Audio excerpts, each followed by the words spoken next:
Hi friends! So a couple of weeks ago I was kindly gifted a Polar M200 by Polar Australia to participate in the Polar Workout Challenge. The video is up, last video that I posted, but I thought it would be really helpful kind of heading into the holiday season. A lot of people are asking about activity watches, gifts, and asking them for them from Santa. So I thought I would do a bit of a review to see what I think of it. I've had it for 2 to 3 weeks now. I can only really comment on the features that I've used. If I was to comment on all of the features, we would be here for a year, so that's not going to happen. And I've never done like a review of anything technological before, so please excuse me if I sound like I have no idea what I'm talking about. Overall, I'm really happy with it. I was kind of in the need of a new watch as my old one was starting to get a little bit buggy at times. So I'm really happy with it, and it's available for $200 Australian, which I think is well worth the money. So I'm going to run you through some of the basic functions and what I've used right now. Okay, so here is the watch. It's going to be reflecty. You guys are going to have to deal with it. It sits quite nicely, like a normal size watch kind of thing on my wrist, not too big and bulky or anything like that. I also asked for it with the Polar H7 Bluetooth heart rate strap. I don't find the heart rate strap annoying in any way. I just put it around just under my boobs and it just sits there just where my sports bra is, and I don't even notice it. And I'm going to go into detail about why I think it's really important that you also get it with the heart rate strap. So it has wrist-based tracking here. You can see when you start to, in fact, I'll go into training mode. Let's go into training mode, and it's glowing green here. It's looking for wrist-based heart rate. So there's only 2 buttons. We've got this button on the side here and this button on the side here.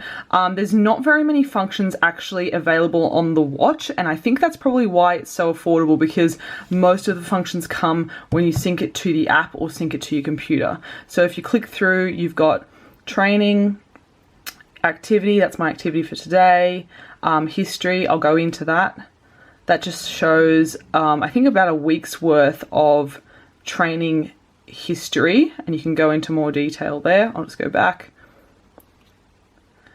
What your current heart rate is, and some settings, but you can't even set like time, date, or your height or your weight or anything here. Again, you have to do that all on your computer, and then the time there. So I'm gonna sync it now to the app. Something that I really highly suggest is that you check if the app is compatible with your smartphone, because it's not compatible. The Polar Flow app is not compatible with every single smartphone. And if it's not compatible with your phone, I don't think that you should get this watch, because you can plug it into the computer, and I'll show you. Just pops out. So that plugs in to a USB.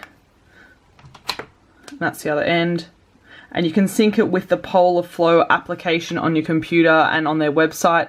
But for me, that's a little bit annoying. Like, you're not always around your computer. You have your smartphone around with you all the time, but you don't have your computer around with you all the time, and sometimes you want stats a little bit quicker than it takes you to get to a computer. So if your phone doesn't sync with the app, I probably wouldn't recommend it. Okay, so hopefully I'm able to keep this all in frame and you guys can see everything. So I haven't synced it to my phone yet today, so we can see how that goes. It communicates through Bluetooth. Bluetooth is on. Press and hold the back button.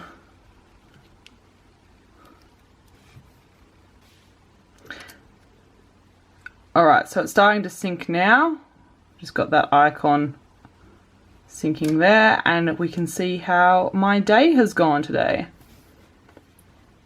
We can see up the top it shows your different amounts of active time. So that's sleeping, that's sitting, that's standing, walking and running, but like it's just an indicator of how intensely you're working. Alright, so that is my day so far today. We're still syncing.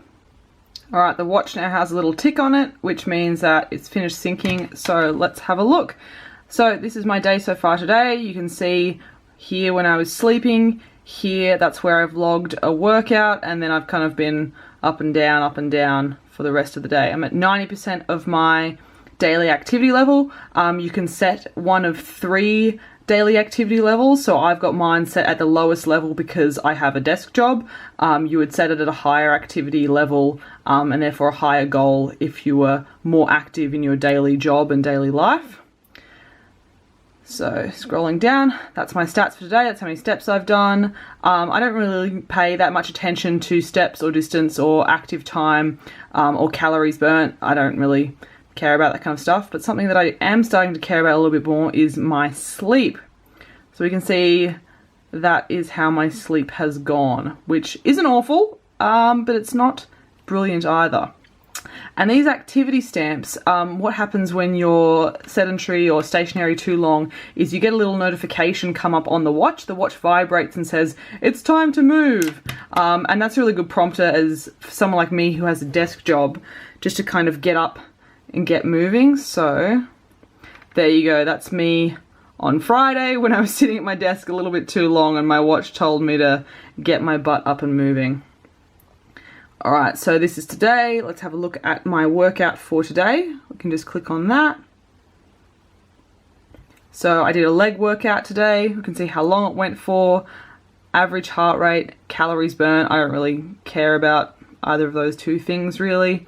And you can also see your heart rate throughout the session and your different kind of heart rate zones. So like upper zone and I don't know, all the zones are kind of, I don't really mind about those. So all of this information you have to have, you can only access once you're on the app. I know on the Polar A360, it's all available on the screen, but for this one it's not available on the watch. You have to sync it to the app.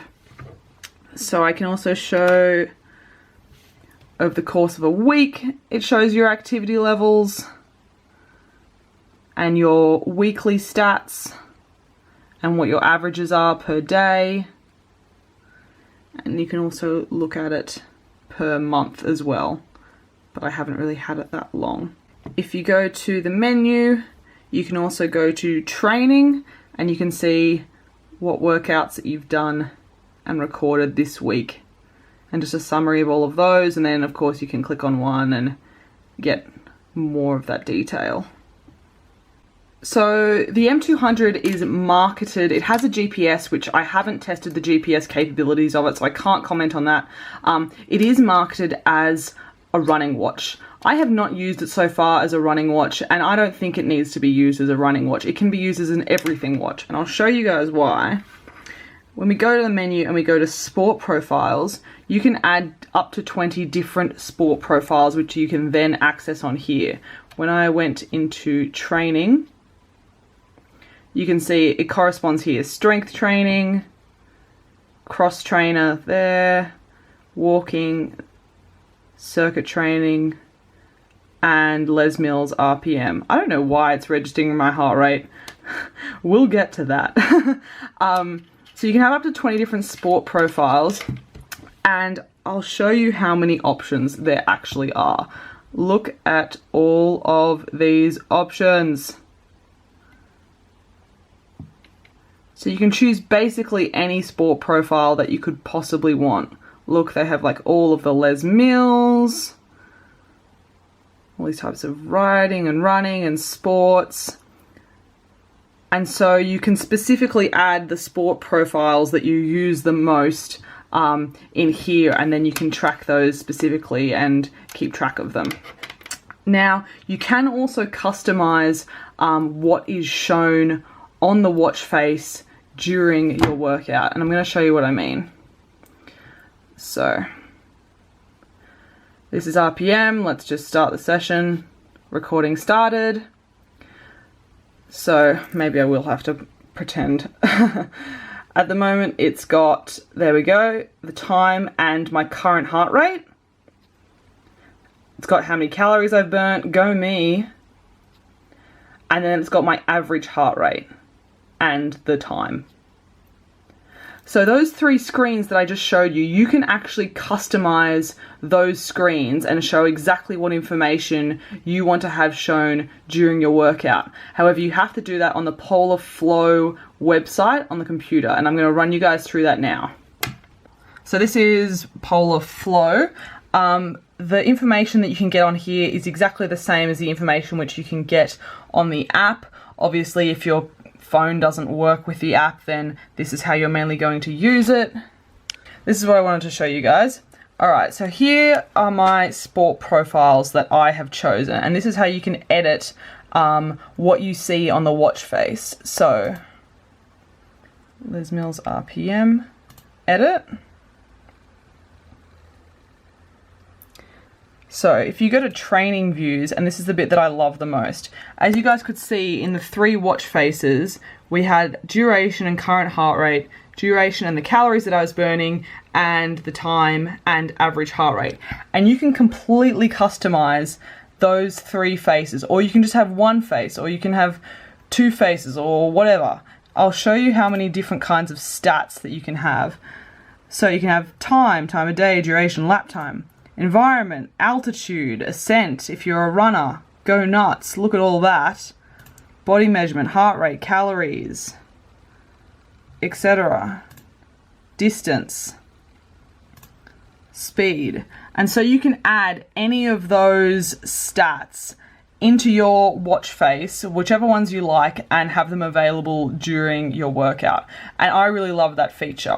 Okay, so the last thing that I want to touch on is the accuracy of the wrist-based heart rate. So what I did is I used my old Polar FT80, and I was wearing watches on 2 wrists. I had the wrist-based of the M200 going on 1 arm. I was wearing my Polar FT80 on my other arm, and I was wearing the chest strap to go with the FT80.